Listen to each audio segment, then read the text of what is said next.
مون بيبي عزيز وغالي. مون بيبي عزيز وغالي رفقة الدكتور منير عبيدة. الكحة عند الأطفال هو موضوعنا لليوم. دكتور صباح النور. صباح الخير، مرحبا بك. صباح الورد والفل للي يسمعوا الكل على الاكسجين يا سام.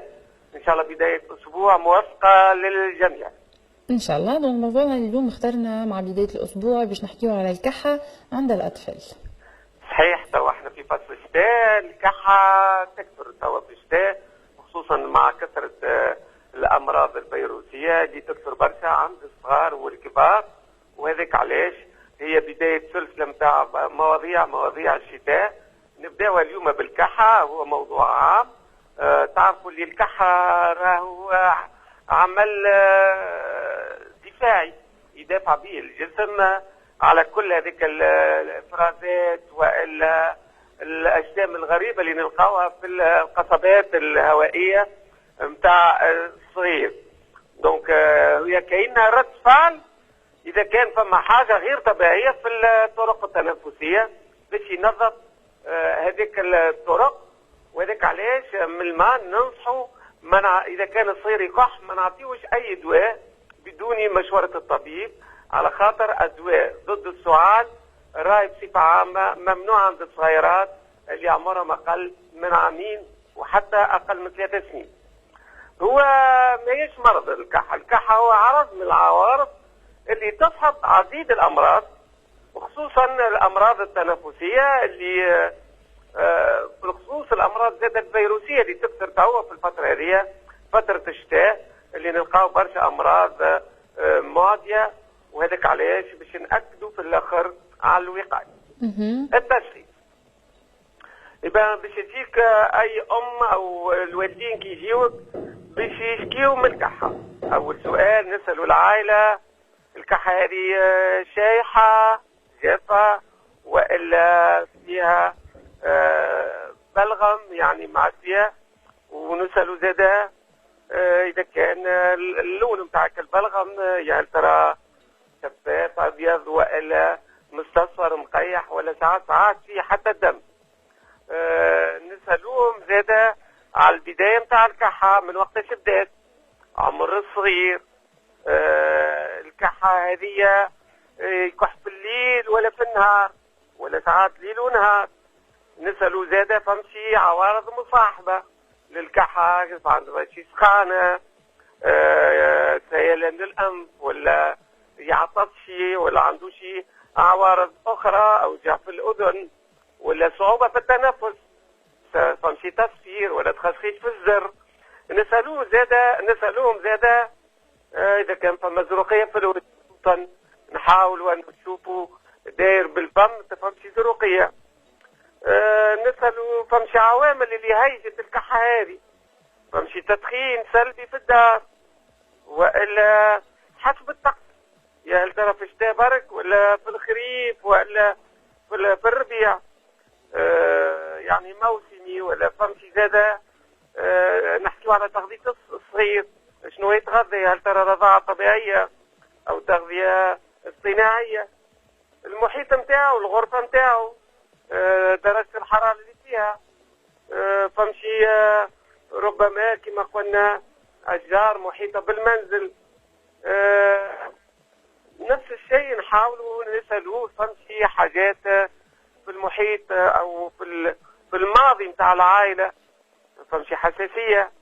بالنسبة لي هو زاد الولادة نتاعو عنده شي تشوهات خلقية ولا عنده شي أمراض نتاع حساسية سواء جلدية أو تنفسية، شنو ما الدويات اللي خذاهم. بعد ما نسألوا الأسئلة الكل نفحصوا صغير جيد، نشوفوه، نحيوا له الحوايج نتاعو ونشوفوه ونثبتوا كيفاش يتنفس. فمشي عوارض ربما صعوبة في التنفس تظهر لنا، وخصوصا نأكدوا على الجهاز نتاع الأنف والحجرة والأذن، وبالخصوص الجهاز التنفسي نشوفوه كامل حتى من أطراف الأصابع، أما كالهيبوكراتيزم ديجيتال نثبتوا فيه. وساعات نتلزوا باش نعملوا بعض الصور الشعاعية للصدر باش نتأكدوا 100% بالحالات اللي تتسبب في الحساسية. نطلبوا زيادة ساعات نوصلوا بعض الفحوصات الأخرى، نجموا نعملوا فحص للدم، فحوصات ساعات للقصبات الهوائية في المنظار، وإلا فحص للجلدة تسكتاني ينسب فمشي حساسية، ولا حتى فحص العرق. فما بعض الأمراض اللي هي قليلة صحيح كما الميكوفيسيدوز وغيرها من الفحوصات حسب التوجه نتاع الطبيب. الأسباب، فما أسباب كحة نسميوها احنا صاحب الأمراض الحادة، وفما الأسباب اللي فيها السعال يبدأ يتعاود ويتكرر ونسميوها احنا حالات الكحة المستديمة أو لاتو كرونيك. هذه إن شاء الله نتعرضوا لها قدرة الله نهار الأربعاء إن شاء الله. اليوم باش نختصوا على الحالات الكحة الحادة كما قلنا أكثريتها سبب فيها فيروسات الشتاء موجودة بكثرة وشائعة عند برشا صغيرات، وتبدأ أخطر قد ما يكون الصغير عمره أقل، خصوصا هكا الرضع اللي تنجم تقلقهم. ومن هنا نبدأ نحكي شوية على الوقاية، النظافة، تجنب العدوى. ماذا بينا ما نحطوش صغيراتنا في الكراش قدر المستطاع، ونبعدوا على التدخين السلبي بالطبع، ونأكد كما نأكد في كل الحصص إن شاء الله على التغذية الطبيعية وعلى حليب الأم.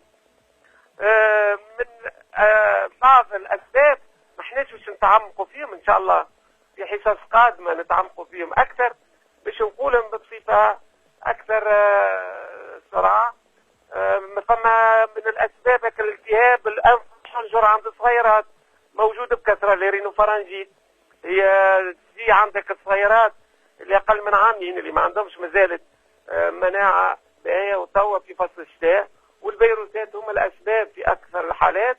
تلقاه صغير عنده شوية سيلان أنف ولا ساعات مسدود ويبدأ يكح. الكحة هذه كحة شائحة والصغير يرفض باش يرضع وساعات يرد.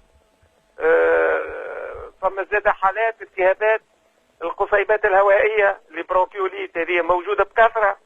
هكا الصغيرات زاد في فصل الشتاء فما بعض الفيروسات نجم تقلقهم كما الفيروس ولا الادينوفيروس، هذوما موجودين بكثرة.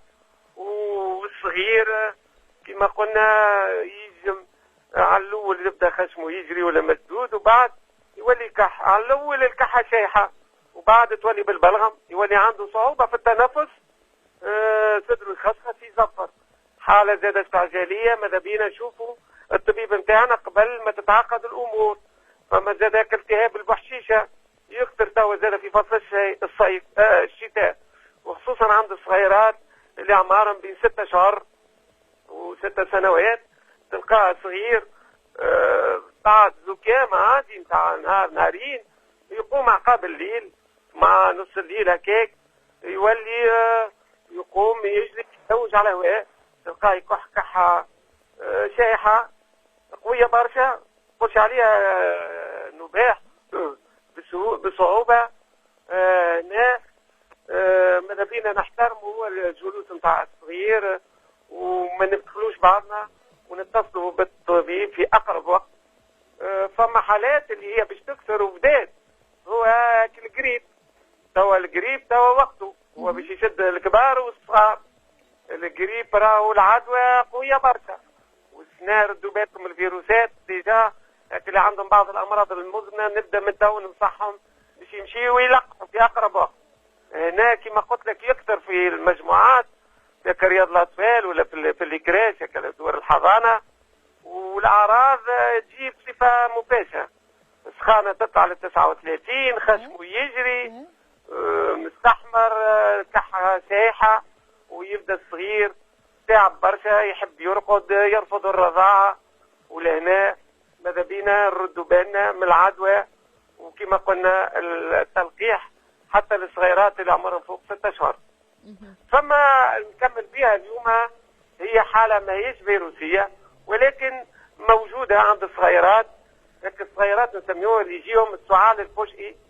تلقاه صغير كان يلعب لبس عليه يقوم يكح فرد ضربها صغيرات وخصوصا هذوما الصغيرات اللي ساعات كنساو عليهم، نخليهم يلعبوا وحدهم ولا نخليهم وفما احنا قاعدين ناكلوا ربما في مكسرات كما شويه كاكاويه ولا لوز ولا غيره. الصغير هنا يجم يبلع يا لعبه صغيره ولا كيما البيسه ولا حاجه صغيره بالكدا، والا ساعات حتى كيما قلت لك حمصه ولا مثلا كاكاويه ولا غيره. ولهنا السعال فجئي، ولهنا يلزمنا نعرفوا كيفاش نحاولوا ناخذوا صغير من ساقين نضربوا له شويه على ظهره. فما دي منابر نعملوهم باش نحاولوا انه يخرج هذاك الجسم الاجنبي او الغريب، واذا كان ما نجمناش نصروا على جناح السرعه للطبيب باش يقوم بالفحص وبالعلاج. دونك هذا هو اليوم بالنسبه للسؤال الحاد. ان شاء الله نهار الاربعاء نحكيو على السؤال المتكرر والمستديم، وان شاء الله صغيراتنا ديما لا باس.